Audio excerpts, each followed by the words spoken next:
Zero, Season 2, Episode 29 starts today. As you can see, we're all back in our homes, except for me, who's in the studio on a little island here.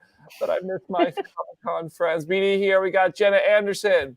Hey, everybody. I hate that I can't hug you guys right now. Like, I miss being in person after we were in person. That was just amazing. I'm telling you, I miss it.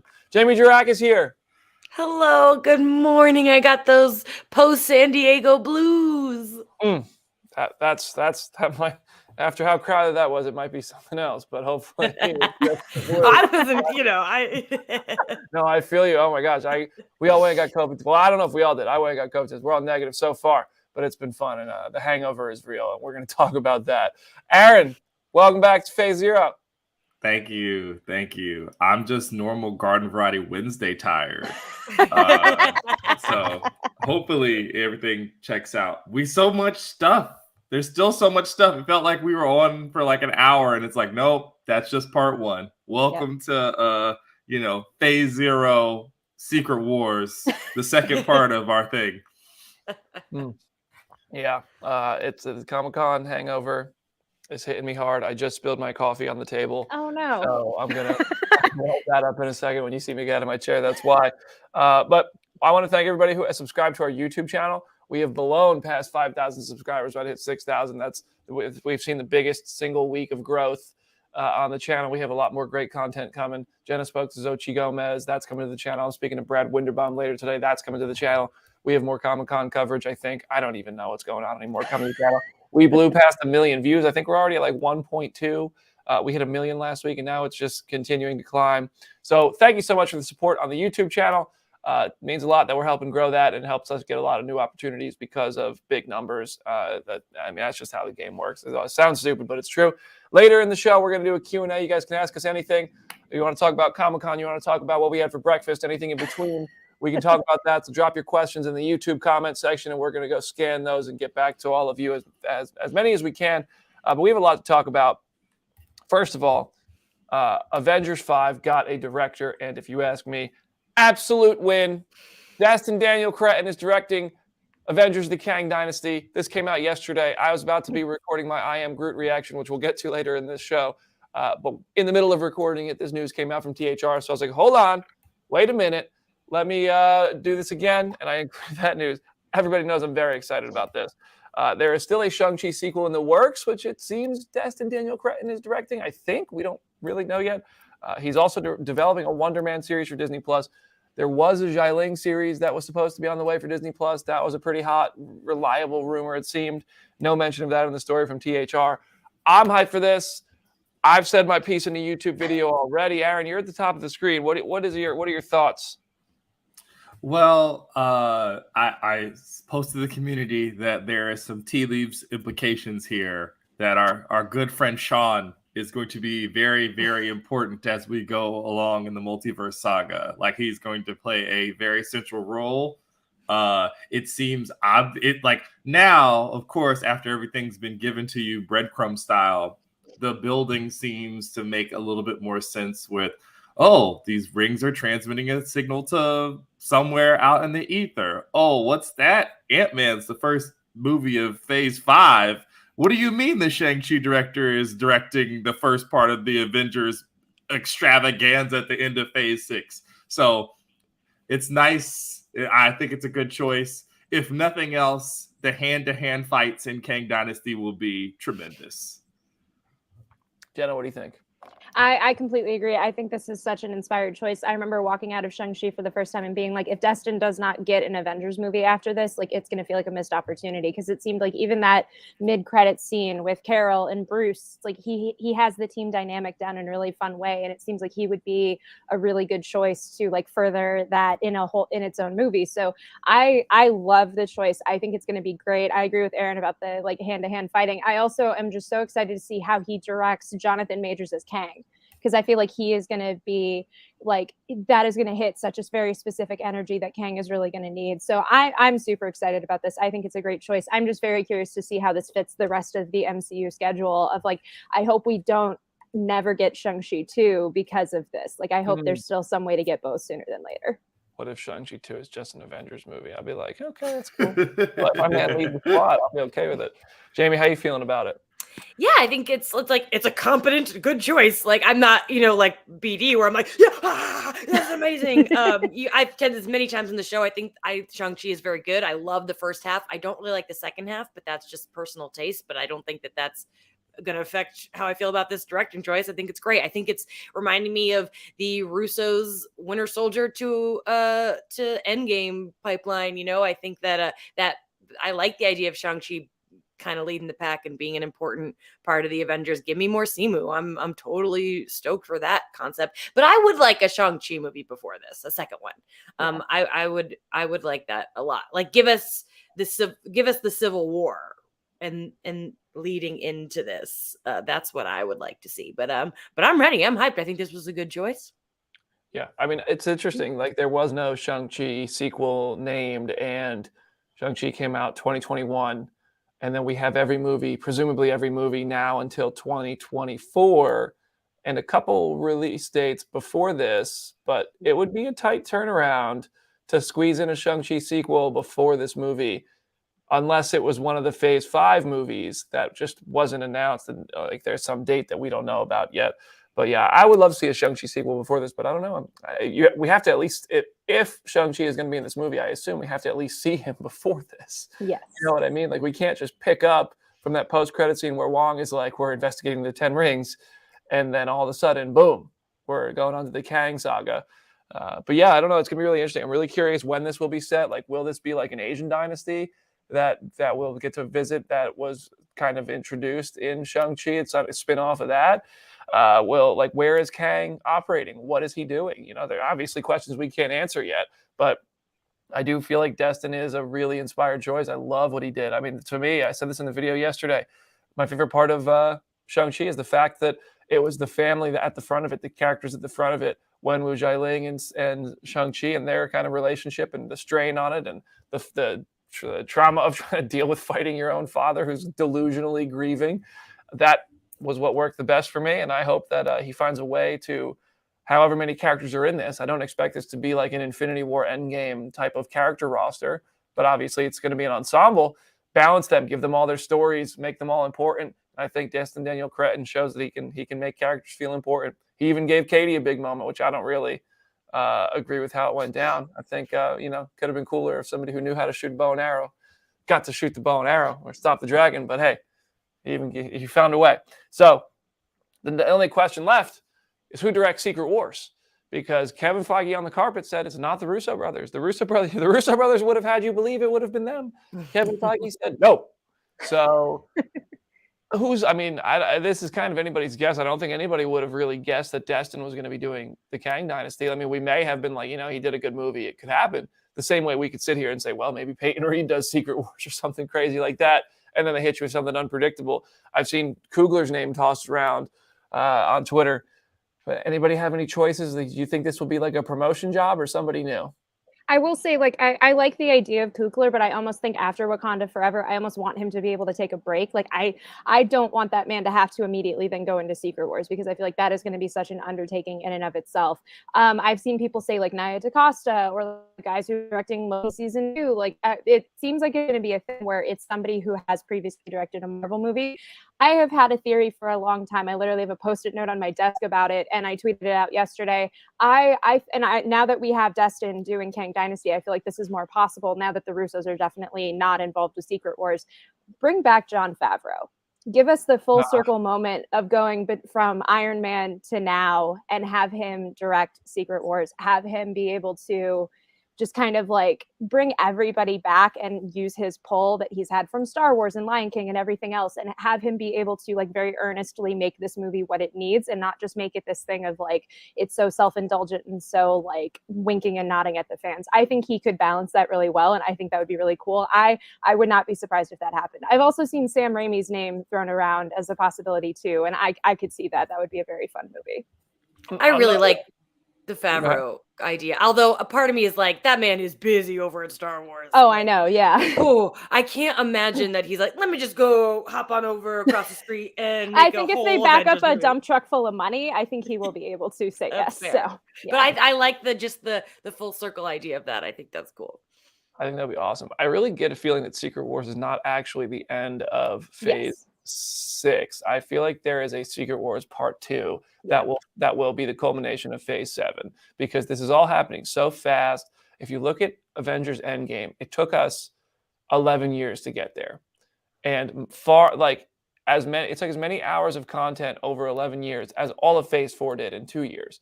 So to me, I feel like the anticipation over time and spending time kind of outside of the movie theater or on our TV screen, thinking about these characters, talking about these characters, adds to it. And it feels like Secret Wars culminating the multiverse saga, which will only span 6 years, feels kind of weird to me. Feels kind of fast. I mean, it's kind of like, well, is there any pleasing me? No, apparently not, because I want this movie yesterday, but I also want it to feel earned.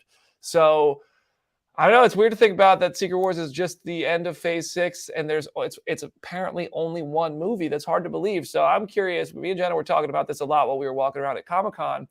Could they find a way to do tie-in stuff? Yes. Like if this is just the first part of Secret Wars, and then there is an actual culminating second half to it, could we see tie-in shows, just all of Phase 7 then for the next year or 2 years, be shows and movies that tie into Secret Wars and show you what the other characters are doing, how this is affecting them, how they're surviving it? It's an interesting theory. People will probably get tired of it if everything is just about Secret Wars. But if you remember that comic series, man, there was a lot of comics you had to pick up to get the full story. So maybe we see that with Secret Wars as well. And they're keeping some cards close to the vest and they're not showing their hand yet. So I don't know. I don't know. I think that the popular formulation of Kang Dynasty being part 1 and Secret Wars being part 2 is probably more likely. I would like to think that the reason that the slate is so empty is that that's where all the tie-ins go. Mm-hmm. And that, like, I guess maybe something bad happens at the beginning of Phase 6 and then they spend the entire phase trying to avert it. And then unfortunately, like most of the time happens, like stuff hits the fan and they have to deal with Kang and what is it, Avengers 5, and then in 6 wrap it all up, I guess. I don't know what kind of wild Duffer Brothers runtime we are in for with those movies as well, because they have to be like 2.5 hours plus. Like they have to be like intermission style movies. We're gonna bring it back. I guess that's what Marvel's plan is. Do you think like Robert Downey Jr. and Chris Evans and maybe even Scarlett Johansson come back for this? 1,000%. Yeah. You think so? Yes. I hope so. Yeah. I think Uncle Walt's got to write some checks, man. He got to write some checks. I'll be honest, like I thought about it more, and I feel like the reason why we are doing Secret Wars so early is to like get these people while we still can, and to be able to like still kind of have this big moment where like enough time has passed to make RDJ and Chris Evans and everyone coming back still matter, but it's not this thing of like we're doing it another 10 years later and we don't know where everybody is or what everyone's situation is. I hope so. I can't. But you know what? This is a conversation for another podcast, and many years from now, imagine we're still doing this podcast when Secret Wars drops. I hope so. We might have to, even if we're not. I mean, that's 5-6 years from now. If for some reason we are not doing this podcast, there's going to have to be a reunion podcast, and Uncle Comic Book's going to have to write the check. Imagine where the MCU goes beyond this. Like, I have no idea, because I remember post Endgame, I was thinking, we have to get back to smaller character-driven stories. We did that, and now we're all talking about how Phase 4 is just all over the place. And they're all just, we got what we were saying, or what I was saying, and a lot of us were saying. And now we're like, where's it going? What are we doing? Now we know. And it's like, well, Phase 4 was kind of a stinky phase compared to the other ones. I don't know. I don't think it stunk, but I think as a whole, if you compare it to the other phases, it just seemed to have much less direction. Like it had no direction in terms of an overarching story, whereas Phase 1 gave you just enough every time to say we're going towards Avengers. Phase 2 gave you just enough to say we're going towards Civil War. And then Avengers Age of Ultron. And Phase 3 gave you just enough to say we're going towards Thanos in almost every story. And now Phase 4 didn't really give us really much of it. It gave us a little bit of everything where we were like, what's going on? Where are we going? And now we know. But Phase 4 added 4 projects to my Marvel top 10. So I still want to shout out to Phase 4 for giving some good individual content. Shang-Chi is even if they didn't tie together. Yeah. That's why I'm not on the Phase 4 stunk train, but I am on the Phase 4 felt kind of weird in terms of no direction train. Yeah. Shang-Chi is one of my favorite Marvel movies ever. Spider-Man No Way Home was one of the best theater experiences ever. Loki, WandaVision, Moon Knight, among like just fantastic shows. So, and then I mean, Miss Marvel was pretty good. What If was there. So we'll keep going. But yeah, I mean, yeah, it is interesting to think about how it's so different now. What If Best Animated Series? All right, THR complaint. THR confirmed Blade will be directed by I hope I say his name right. Bassam Tariq. Is that right? Captain America: The New World Order has Julius Ona, and Jake Schreier is directing Thunderbolts, which is the culmination of Phase 5, which is really exciting. The logo they showed, and there's no way this logo stays, but at Comic-Con it had kind of an Avengers-like animation. I thought they were showing an Avengers movie because the animation was so simple. Bro. We're all struggling. Listen, yeah, honestly. But yeah, so those are, not all, I don't think we need to spend too much time talking about that, but all pretty cool stuff with stuff we, I think, knew, but now has been officially confirmed by THR. Yeah. But yeah, Jenna, I think you have the next bit here. Oh, no, Jamie has it. Oh, Jamie. Oh, I got this. All right, you guys. So the internet was in a tizzy after that panel. I don't know if you guys heard, there was this little Marvel panel over the weekend, and they just completely ignored Armor Wars. It was not anywhere to be seen, and so of course this prompted rumors that it wasn't happening. But Yasir Lester, who is the head writer, he did take to Instagram stories and just wrote, "I promise it is still coming out." Just like white text on a black background. That's it. No images, nothing. I promise it is still coming out. So I'm excited because I think Don Cheadle deserves his day in the sun. That's so I'm happy that it doesn't seem like it has been canceled. Do you guys have any theories as to why they just completely forgot about it? I just think it's a thing where it's just on one of the release dates that doesn't have a thing attached to it yet. I am glad that it's still happening. I had partially wondered, on San Diego Saturday, if they had just kind of gotten rid of the show in favor of Don Cheadle cameoing in Secret Invasion and in every single available opportunity. But I think Armor Wars can really dive into these super weird Iron Man villains and all of the super weird technology aspect of it. So I want that show to exist. I want Stilt Man and all of them to show up through that show. So I'm if we can still get that, I'm going to be super happy. It just sounds like we're going to have to wait a little while to get it. Yeah. And Don Cheadle was he's in the Secret Invasion, right? Yeah. So good to see Rhodey getting work. Terrence Howard punching the air right now. I would always love to hear an honest answer from Terrence Howard about that, if he regrets not staying in the role and keeping it. But we got Don, and he's a great war. They're both great war machines. They were both great war machines. Yeah, it is weird that was left out. The Marvels was also left out, but that was at least on the screen. Yeah. I don't know why we didn't get any footage from the Marvels, though. I thought that was interesting. All right, what else we got? Real quick, as someone just pointed out in the comments, bring back Sam Rockwell. We want more Sam Rockwell. Sam Rockwell back in the MCU. That's all about that. Absolutely. It feels like if he's not in that show, that's a missed opportunity, because that would just be so much fun. But yeah, so pivoting to Marvel animation, which is something we could not really talk about on Saturday because we just had so much to talk about. Before we get into kind of the Marvel Studios animation panel, some of us have seen I Am Groot. I got to see all 5 episodes. BD got to see all 5 episodes, and they are adorable. So I'll let Brandon share his reaction first, because I'm very curious what it is. I mean, I thought it was cute. I thought it was fun. It made me giggle a few times. It was it's a nice way to spend 20 minutes with a Guardians of the Galaxy character kind of in the MCU. And it's certainly not required viewing for Guardians of the Galaxy Volume 3 by any means, or anything from the MCU, but it's just a series of cute little shorts. I could just see them playing these as you walk through a toy store, or a merch shop at Disney World, and being oh, that's cute. Now I want to buy a little Groot. So there's some fun stuff in there. Episodes 3 and 4 were my favorite. I don't know how to yeah.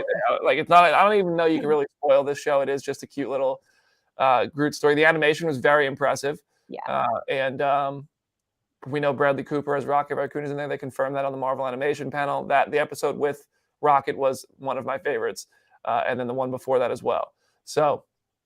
They're fun little shorts. They're about 20 minutes long by the time it's over, and it's cute. Kids are gonna love it, I think. I'm not the target audience, and I still, I enjoyed it. I'm not about to go watch this on a loop. I am going to watch it again because we have an interview with Brad Winderbaum later today, who executive produced the series, and it's fun. Like it's the most harmless fun the MCU has ever created. I completely Jenna, agree. how does it compare to Olaf's show? Oh, I haven't watched the Olaf show, so I honestly don't know. It's close. I know. It's pretty close. Okay, close. like- okay. It feels a little bit more ambitious. Yeah, these Okay. to me felt like early Pixar shorts, like when you would go sit before a Pixar movie and you would just see like the little like barely any dialogue Pixar shorts that had that same kind of vibe. The animation is gorgeous. Like they do some really, really cool things in such a short amount of time, and like the creature designs and stuff are really cool. It just is very nice to look at. Like I had in my tweet, it is just good vibes. Like you can think of so many worse ways to spend 20 minutes. You can just sit, turn your brain off, watch these, have a lot of fun. I know like children are going to be obsessed with these shorts. Like they're going to be having these on repeat over and over and over again. I feel bad for the parents who are going to have Disney Plus open because their kids are going to be playing these on a loop. Like they are so cute. They like BD said, they're not like required viewing for anything else that the Guardians have coming down the pipeline, but they're just fun, and we need more fun like that. I'm also hoping that these are like not the first animated shorts that we get, because I would love to see like Alligator Loki or Lockjaw or any of the other kind of like pet Avenger-y characters like get their own sort of shorts, even if it's just a single one-off, because I think like these are just clever enough and show that they can work, that I think you could probably do more. Mm-hmm. I honestly, one of the questions I'm going to ask Brad Winderbaum is like, why did you feel like, why was this series necessary? Like, and not in like a, I don't think we need it kind of way, but genuinely like, 20-minute shorts. This isn't something that's exactly going to drive Disney Plus subscriptions, right? Was this like a test for something? Was this like, what was it that genuinely drew you guys to a series of shorts when you guys have so much going on already? So I'm curious to see what they say about that. Yeah. All right, Marvel Studios Animation, we're keeping it rolling. The panel was on Friday. This was the first panel I attended at Comic-Con. I only got to attend 3, and this was the first one. And first of all, what is going on with Spider-Man freshman year? That's nothing I got from he's the head of streaming. We're going to try to get some clarity on that. We'll have it for you probably later today if we can get the video quick enough, possibly tomorrow. Spider-Man freshman year, the exciting news is that Charlie Cox is playing Daredevil in this. Super exciting. That's great. It's set before Civil War. Questions. Also, Doctor Strange is in this. Set before Civil War. Questions. Norman Osborn, Harry Osborn, Lonnie Lincoln, Rhino, Scorpion, Doc Ock, Tarantula, Speed Demon, Chameleon, Unicorn, Amadeus Cho, Tombstone, Nico Minoru of the Runaways, The Wizard, Aunt May. All in this series. It's set before Civil War. Questions. It's like they said on the panel, this is set before Captain America Civil War. So I'm assuming that means this is all MCU canon. It's the first animated series that's going to be part of the story that we've seen already, right? Norman Osborn's out there. Harry Osborn's out there. I don't know. I mean, I'm not going to jump to any conclusions, but this doesn't make any sense. It cannot be in the main timeline because No. literally Norman Osborn in No Way Home was like, Oscorp doesn't exist. Harry doesn't exist. Like that was said. He didn't say Harry didn't exist. He just said my son ...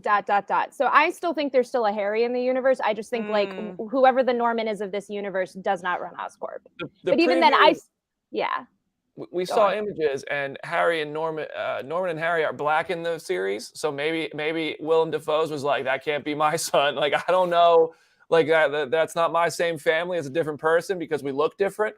I don't really know. So it's just strange to see that they're incorporating these characters that Peter Parker and Aunt May and Norman Osborn himself seem to be alarmed by their lack of existence in the main MCU. And this is showing you that they do. I don't feel like the color of somebody's skin would be enough to be like, I don't know who that is. That I don't know. But Oscorp would exist, right?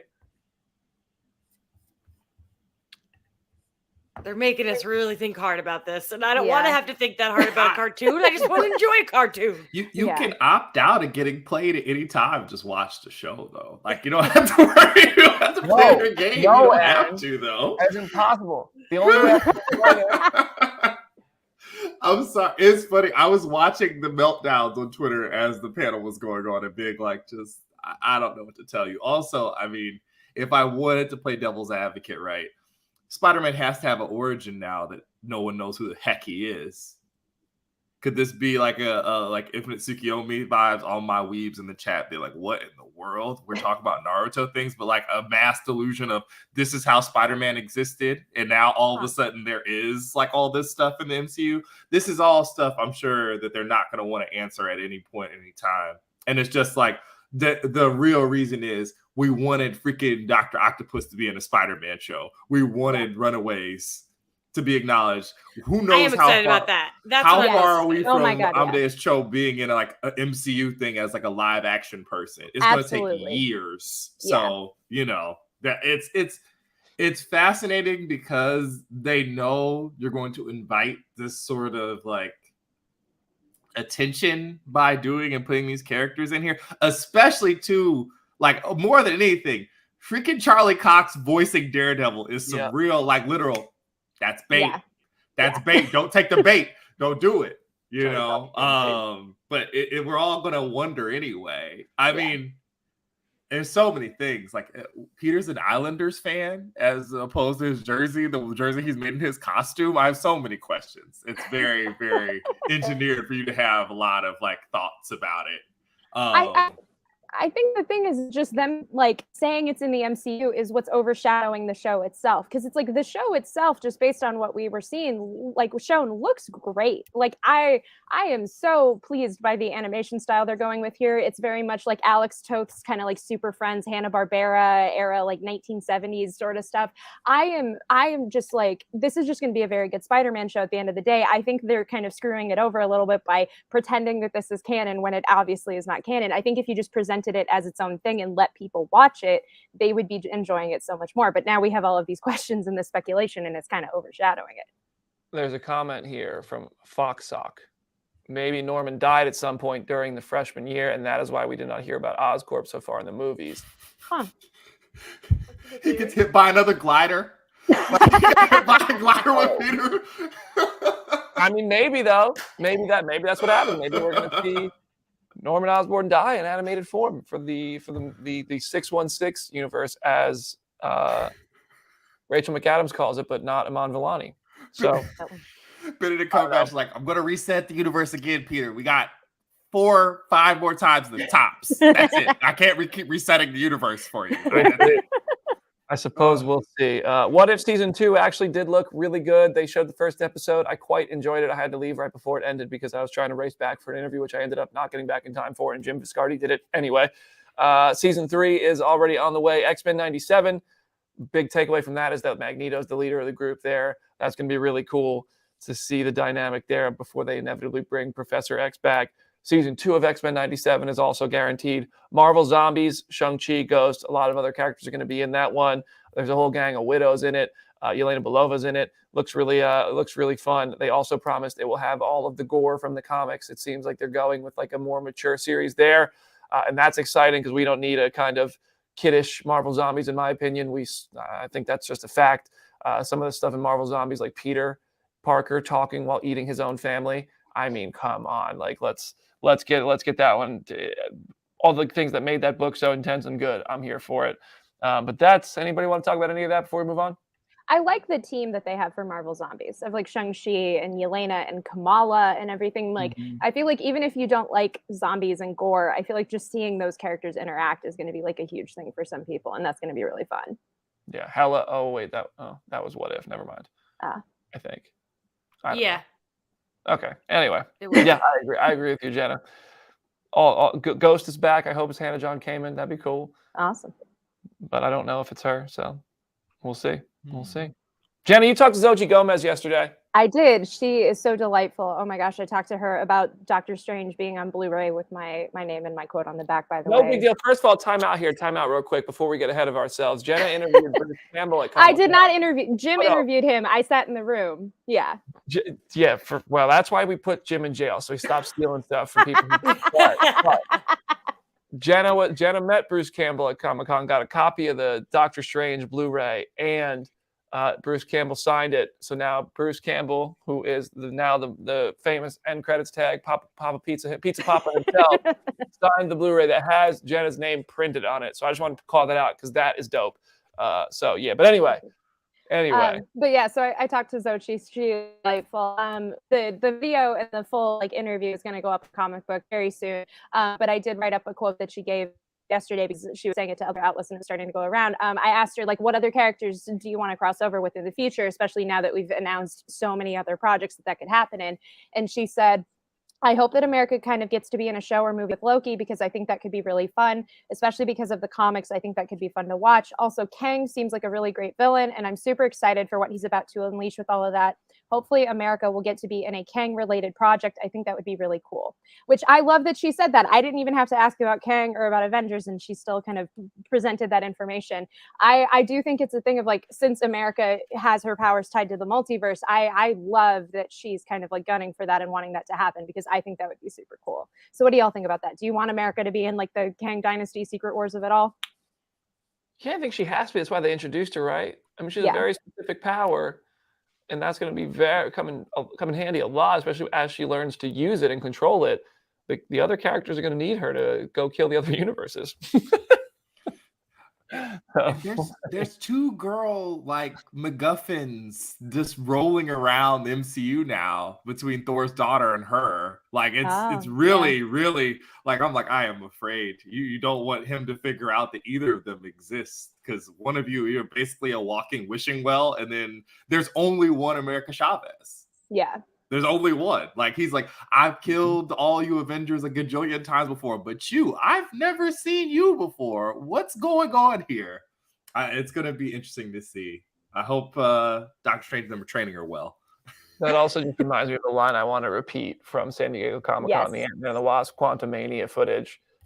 We talked about this on Saturday night, but one of the most chilling moments of all the footage they showed was when Kang was messing with Ant-Man, and Ant-Man was like, you shouldn't mess with me, man. You made a mistake. I'm an Avenger. And he just stares at him, and he's like, oh, you're an Avenger? Have I killed you before? It's like, oh, this man is going to go crazy. Yeah, so that interview with Xochitl Gomez will be on the Phase Zero YouTube channel, possibly later today. If not, it'll be tomorrow morning. So make sure you're subscribed to the channel to see it in full. Jenna and her new BFF, Xochitl, Miss America herself. In a minute, we're going to come back. We're going to answer all your questions. So if you drop them in the comment section now, we'll start piling them up. Anything you want to talk about, let us know in the comment section. We're going to talk about it all for the second half of the show. A little Q&A with the Phase Zero crew. This is your moment. This is it, everybody. Join us. We'll see you in a minute.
Welcome back to Phase Zero, Season 2, Episode 29. We're doing a little Q&A, so drop your comments.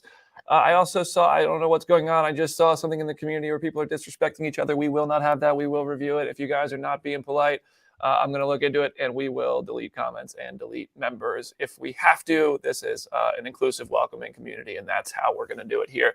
I don't know what's going on. I haven't had time to look into it, but I did see people arguing about something. So I'm just reminding everybody. All right, Q&A. Do we anticipate? Let's start at the top here. Troy Cervantes for the Q&A. Do we anticipate an Eternal sequel? Feige mentioned Harry Styles will be back, but do we think movie or D+ series, or are we going to ignore that Celestial forever in the ocean? Well, that second part, I don't know. I feel like that should have immediately not been ignored, but so far, yes. I mean, I think the Eternals will be back. I don't know if we're going to see an Eternals outright sequel. But I do think the Eternals are going to be big members of like stories going forward. But who knows? They've been in shadows being secrets this far. They could just keep doing that if they want to. But yeah, I mean, Eros is going to be inevitably. I just like looking at the lineup. Where do they show up? Yeah. I really don't think know. That's the thing. Yeah. It's so weird because it's like the one movie that ends on a cliffhanger. We then get like no immediate resolution of where they're going to be next.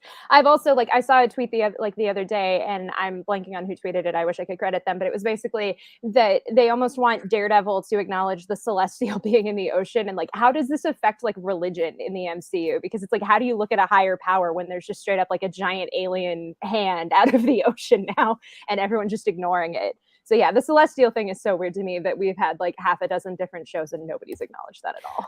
I saw a really great tweet that was like, if the last 2 years of our reality taught us anything, it's that people really like to ignore insane things like giant beasts coming out of the earth. And I like that take on it. It's like, they had enough trauma with Thanos. Let's just ignore this.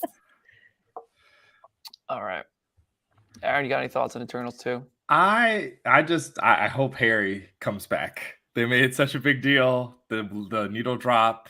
There's a couple different ways he could be in there. You would hope so. With all this other weirdness going on, you would hope that he shows up. And I'm with Jamie that like they would be like walking on crates like a week after the Celestial appeared out of the earth. They'd be like doing that, or like eating cinnamon without sneezing. Something else would happen. There would be pink sauce. Yeah, pink sauce. Something would happen.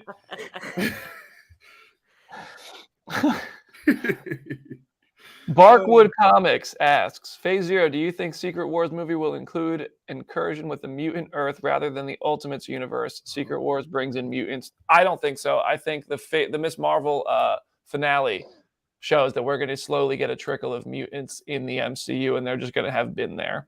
And I think that that's how it's going to happen. I do think there will be mutants on another Earth, as we saw in Earth 838, but I think it will be more of an Ultimates story. And kind of a mirroring universe where I just don't know how thoroughly the X-Men will be involved before that, but hopefully pretty involved. I want to see this. I want to see 100 times the characters that we got in Endgame because I love run times. Hey, movie tickets are like $20 now, right? Let me sit there for 5 hours. Exactly. You need A-list. Yeah. Sheesh. Brandon is the person keeping all of the concession stands alive. He's buying 3 popcorns, 2 large beverages, and like, let's go. Come on. You 6-hour movie. Let's do it. I'm not buying it. Yeah. Come on. Fair enough. Michael, I got to read these questions before I just read them out loud. I'm just finding them and reading them. Deadpool 3 question. Isn't there another slot open for February 16th, 2024? That could be where Deadpool 3 is, since February was the other Deadpool movies were released. Also, Spider-Man gets its own slot from Sony. Yeah, Spider-Man 4 is going to fit somewhere in here. Marvel Studios never touches Spider-Man movies at San Diego Comic-Con. I was even a little bit surprised to see that they had footage of Spider-Man No Way Home in their sizzle reel, but like that is a Marvel Studios film, so it makes sense. I'm going to look up the Deadpool 3 release date. So if you guys want to share your theories right now on it while I do this. I definitely could see that being the release date for it, though, since I had totally forgotten that February was like the first one. So there's just so many projects that we still have where it's like this could fit in anywhere. Like we still have no idea. I see an untitled Marvel for 2/14/25. That's where I think it'll be. Huh? I think it'll be February. Yeah, February 14th, 2025 is where it is in what Disney has sent on their official date. Let's see, do we have a 2024? We also have it February 16th, 2024. Yeah. Which would be before Captain America: New World Order and after the Marvels. Oh, after Blade. Blade is November 3rd, 2023. Yeah, but February 16th is Elizabeth Olsen's birthday, so it's probably that's going to be the time. Which, yeah, that is. And then now also that day will also be Jamie's birthday. Yes. My birthday's the 15th. My birthday's the day before Elizabeth Olsen. Wow. My birthday is the only day of the year me and Elizabeth Olsen are the same age. Did you tell her that? You should have told her that. Yeah. And then we have in 2026 4 untitled Marvel movies, all of which will be Scarlet Witch solo projects. Yes. That's what I'm talking about. Those 4 movies might be Secret Wars tie-ins, right? Oh, I completely agree. They have to And be then Untitled Star Wars, like obviously there's a crossover. I honestly would not be surprised if at D23 it's like, here's the director for Secret Wars, and also here's like 2 movies. Or even if they don't even do that, if they just pull what like they did with the Dune movie, where you sit down and you think it's the full movie and it's really just part 1. Like if they did that with Secret Wars, I would not be surprised at all. Mm-hmm. I do think, to get back to the base of this question here, I think February 2016 or 2016. Jesus. What's going on? Don't take us back there, You're BD, good. please. You're good. Yeah, I don't want to go back to 2016. February 16th or February of the 2024, 2025. Those, I do think those will be Deadpool. I think 2025 is when we'll see it, but I think 2024 is still possible. What is going on? Matthew Roberson, the most recent comment. Do y'all want Avengers versus X-Men? Absolutely, I want Avengers versus X-Men.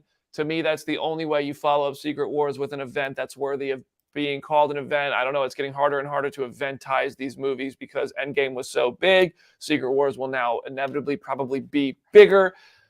Avengers versus X-Men, but make it better than the comic. Yes. Like, that's all I'm saying. Yeah. Make it better than the comic, have a better ending than the comic, have a better start than the comic. And if you want, throw in a bunch of tie-ins on Disney Plus where for specific fights, that could be cool too. So, but like, wait 10 years. Give us some yeah. time. I mean, 10 years from now, not 10 years from when Secret War. God, it's like we're going to be bringing kids to these movies at some point. What is going on here? I will say the chat got super sad at the idea of us not. I know. Yeah, I mean, same. It ain't gonna be me, but at some point it will be. You know? The chat got so sad at the idea of us not podcasting by the time Secret Wars comes out. Like, and me too. I was like, I don't even want to think about that. Like, yeah, it is just weird knowing how many more years of this stuff we have. This will never end. The MCU will never end. Yeah. Honestly, I'm getting nostalgic already thinking about how like Secret Wars is so far away. Secret Wars is 5 years. I don't know what year is it. Secret Wars is not tomorrow, and like I don't know, just thinking about 4 years from now, how much life's going to change. I swear we better have one live in person San Diego Comic-Con panel at least recording before that. I wanted to have a Phase Zero panel at Comic-Con this year. I don't think we're famous enough yet. Hopefully next year. You know, we'll get our own little panel. I want to get, I don't know. We've talked about a lot of plans, and I can't really air out the potential plans on here because a lot of them won't happen, and I like to fail quietly. Brandon has the next 3 phases of Phase Zero planned out right now on a blackboard back there for you. There's a whiteboard right out of camera with all of it written down. Man, I want to get Kevin Feige on here and just talk about not ask him a bunch of questions about what's coming. I would love to get him, somebody like Jon Favreau, Robert Downey Jr., like Ryan Coogler, these people who have already worked on projects, just to really dive into the work. Like now that it's kind of, we've had time for it to marinate in our brains and look at it and digest it and figure it all out. Like I would love to take a look back at the MCU and just like that book did. And hear about all the things that went into it. I think that would be such a cool thing to do. And hopefully one day we can do the memory lane episode with somebody who's been involved with the MCU in major ways. And if Secret Wars comes out, maybe Jon Favreau gets to direct it and he talks to us all about Iron Man. And I swear I will be talking about the Mandalorian with that man. But who are you casting Pedro Pascal as in the MCU? I wonder who asked that question. Yeah. I said Pedro Pascal, and Layla all the way in the UK went, I don't know. I mean, there's who could Pedro? Anybody, because he's Pedro Pascal. But do you guys have any thoughts on this? Who could Pedro play? I don't know. I mean, there's room for him. We're all for sure. It's like I feel like there's like half a dozen different characters he could play. I'm just totally blanking on any of them. Doom. That could work. If he was Dracula, that would guarantee some Oscar Isaac screen time, right? Oh. Oh man. There you go. Put him and Giancarlo Esposito in there so they could do a little Mandalorian reunion. Nice. That would be fun. Oh, I just Googled characters. I mean, if we got a proper master, that would be cool. That would be cool. Gambit. This is a Screen Rant list. White Tiger, Sebastian, Swordsman. Swordsman's already cast. The MCU's Norman Osborn would have been cool. Oh yeah. Yeah, there's options. There's options. Nova. I mean, I would give it up for somebody like Pedro Pascal. Richard Rider. That'd be cool. Where do you think the Nova project will fit in? Asks Emma. I mean, we joked about it on Saturday that it's the movie in between Kang Dynasty and Secret Wars. I mean, if you need somebody worthy of carrying the weight between those two films, who can deliver a $3 billion movie, it's obviously Nova. I don't know. It's supposed to be a Disney Plus series, right? So I could see where I'm looking at the timeline right here. We got on the wall over here in the studio. I don't know. I really don't know where Nova fits into this. I think D23 might give us even a little bit more clarity. Yeah. Nova could fit everywhere, to be honest. 19. Yeah, I don't know, man. We didn't answer that question well enough. I'm too excited for Nova to even put him in one place. What else we got? A couple more questions. Adam Batchelor, do you think She-Hulk may springboard Bruce into a potential new arc at the end of it with a potential World War Hulk story? I think so. Absolutely. Yeah, Jenna, go ahead. Yeah. No, because I've already seen like conversations and stuff about Bruce's power level in the trailer and kind of like where he is. And I think like they're going to kind of use Jen discovering the She-Hulk powers and coming into her own as that, like juxtaposed with Bruce kind of realizing like dealing with the smart Hulk of it all and kind of figuring out what his own future is. So I definitely think that's going to happen. Like I have a feeling we might get some like Savage Hulk kind of stuff along the way, which that's also just me personally hoping because I miss Savage Hulk. So I'm begging. Ruffalo deserves. Yeah. You know, ScarJo finally got hers, and now I think it's Mark's time to shine. Yeah. I'm over Professor Hulk. I'm over Smart Hulk. Yep. So I feel like you need a way to go back to a Hulk, a rage monster that we all really enjoy seeing. Yeah. So I'm all for some World War. Go ahead, Aaron. Try to say World War Hulk 3 times fast. Do it. Oh God, World War Hulk, World War Hulk, World War Hulk. There you go. I got to the last one. Yeah. Took me up. I can't even say it God. once. I can't even get through it one time. Aaron just put me World to shame. War Hulk. That rumor has been floating around here for like a year now. Yeah. And there's no acknowledgement. It's not in any of the stuff, the speculation stuff. There's so much smoke around the fire that you would hope that that's going to happen. For World War Hulk? Maybe that's what Thunderbolts is. Maybe that's what it is. Who knows, you know? Yeah, maybe. All right, we got a question from Chris Breezy. Hey, BD, what do you mean when you mentioned buff Groot? Does Groot look like he did back in the original Guardians? No, his face looks a little bit closer to the original tall Groot we saw in Guardians 1. However, he is not as tall. And this is linebacker Groot. This Groot is built like a Mack truck. Groot is, I can't, like, I wish there was an image of this because when Groot took the screen, all of Hall H went, oh! Because he is like wide load. This man is buff. He's on the Dwayne Johnson diet. Groot in Guardians Volume 3. I'm hyping it because I think when y'all see this Groot, you're gonna be like, damn, Groot's been lifting on planets where things are heavy, because Groot has grown. Alpha Groot, as Vin Diesel called him in our Bloodshot interviews. Brandon, I'm gonna tell you something. We're getting Alpha Groot, and then James Gunn was like, "What?" And The Rock was like, "So, real question: where is Betty Ross? Who knows? Who knows where Betty Ross is? I don't know. Will Betty Ross show up in She-Hulk? They said there's a lot of cameos in She-Hulk. I was just happy they acknowledged her existence in What If. So I feel like now that we've kind of opened that door, she could definitely show up in She-Hulk. She could show up wherever. I'm just like, cool, she exists. We acknowledge she exists for the first time in like a decade. Yeah, I think there's a chance we see her in She-Hulk because they were hyping cameo stuff. Yeah. During the panel, so. We'll see. Thick Groot says MC. Thick Groot with 2 C's. Why not? All right, I think we're winding down here. If we got any last questions here, drop them in the comment section. Please, as you're dropping those questions in, subscribe to the YouTube channel. I am trying to roll us past 6,000 subscribers. Our producer, Peter, said by the end of next week. I want to see that by the end of this week. I would love it. We only need less than 190 more. And I think it's doable because we have an excellent interview. Jenna Anderson with Xochitl Gomez. We got Brad Winderbaum coming later this week too. I'm doing that interview today. And we do live shows every Wednesday with the 4 best people on YouTube, if I'm honest. Produced by the 2 best producers on YouTube, if I'm honest. So Phase Zero is amazing. All right. Do you think Shang-Chi 2 will end up as one of the Phase 6 films?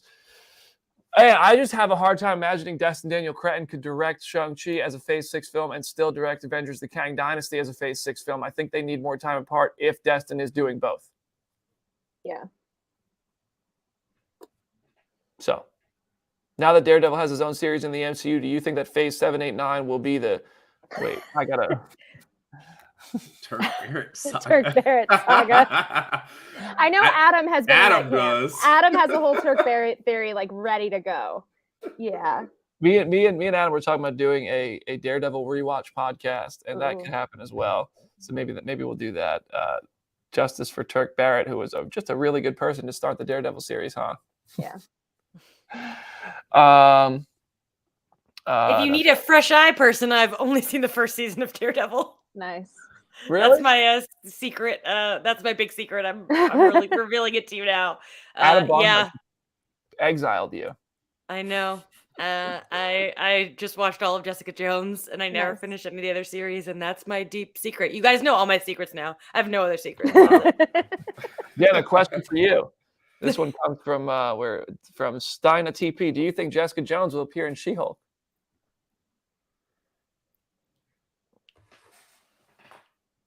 I feel like it's a possibility.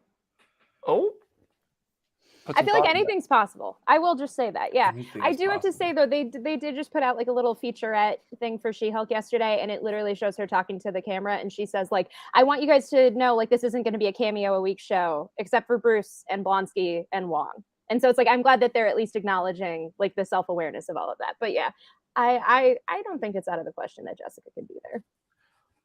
Rudy Torres says, do you think Kevin Feige will ever give up the mantle? Who would even replace him? He's got to eventually. I mean, he's right not Wolverine. He's got to end his reign sometime. Right. Maybe he does Secret Wars and then he says, you know what, I'm out.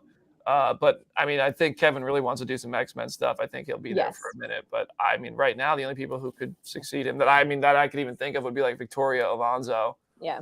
Or like Brad Winderbaum, but I don't even know how that would even work or what that looks like. That's not something I've put a lot of thought into.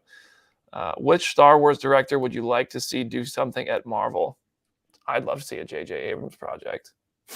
Bryce Dallas Howard. JJ. Oh yeah, Bryce Dallas Howard. I mean, but I first want Bryce to get her own Star Wars trilogy or show. Absolutely. Yeah.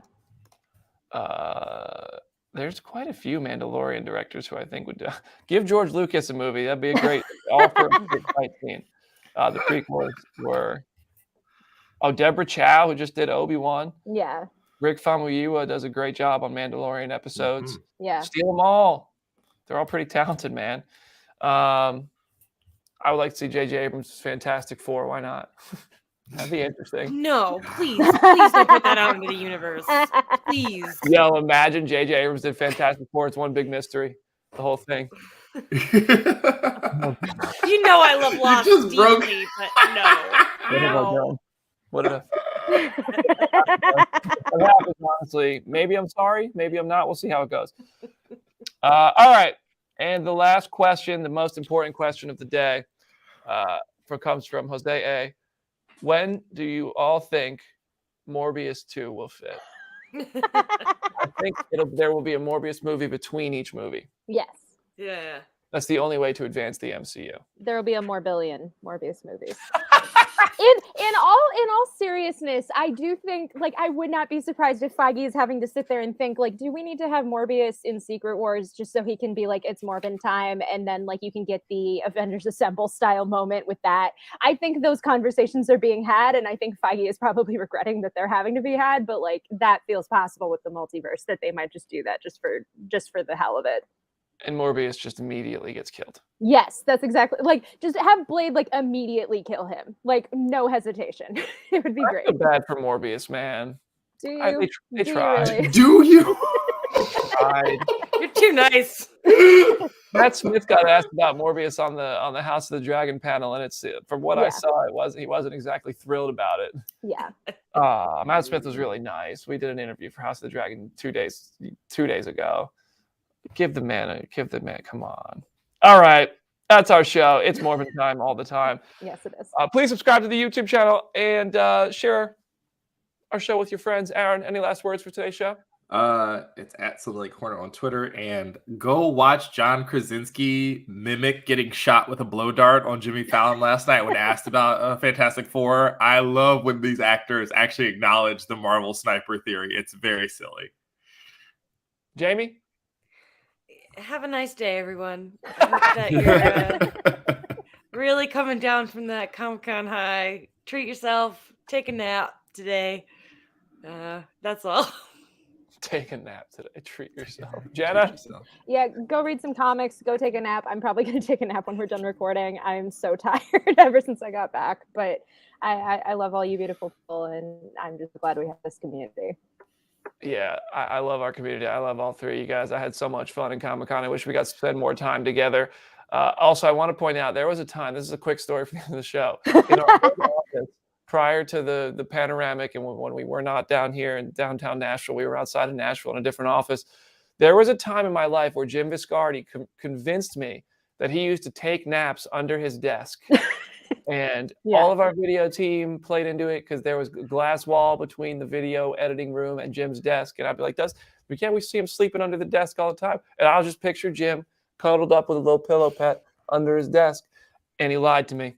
And for that, he's in jail. Jim never took a nap. Okay, I have another secret, and it's that every day on my lunch hour, I do nap. But I work from home, so it's easy. But I do nap every single day on my lunch hour. I've taken a nap or two in the car back in the pre-downtown days. But now I think I might just overheat and perish and probably not fit in there. But anyway, we work from home, so why not? For the most part, except for me, who's on the side here. I wish you guys were here, but whatever. You're there, and one day we'll be together again in person because that was the best episode we ever did. All right, that's our show. I'm rambling. Thank you so much. Subscribe to the channel. We'll see you on any major podcast platform every Wednesday, and subscribe because we have lots of interviews and stuff and new episodes every Wednesday. I'm BD. Goodbye.